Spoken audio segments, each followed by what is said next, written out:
YouTube. Parlons peu, parlons bref, parlons Tribolonotus, mes petits dragons. Un des points très importants pour la réussite de leur élevage en captivité, c'est un maintien de température correcte.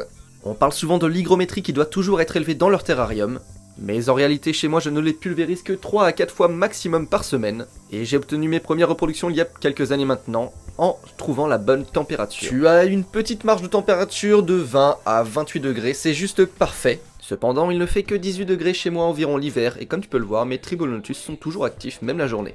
On voit ici un de mes mâles qui s'expose aux UV, et d'ailleurs ce sera un sujet d'une autre vidéo, mais passons. Là où ça se corse, c'est plutôt pour les bébés qui eux sont assez sensibles en dessous de 20 degrés. Je te conseille donc, si tu as des juvéniles, de leur rajouter un petit câble chauffant ou un tapis chauffant thermostaté. En fait, je dirais qu'une des grosses clés pour réussir à les reproduire réside dans la température. Dans leur milieu naturel, ils ont accès à des températures plutôt fraîches.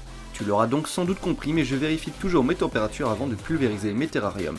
Et si celles-ci sont en dessous de 20 degrés, je laisse telles quelles, sauf si vraiment c'est desséché. Il faut trouver un équilibre entre détrempé, humide et le froid humide qui là est vraiment catastrophique pour tes animaux. En observant parallèlement le comportement de mes animaux et les températures relevées avec mes hygromètres dans mes terrariums, je dirais que l'historique de ces températures relevées, corrélées avec les images que j'ai pu avoir avec mes caméras connectées, m'indique une température idéale pour eux, aux alentours de 22-23 degrés.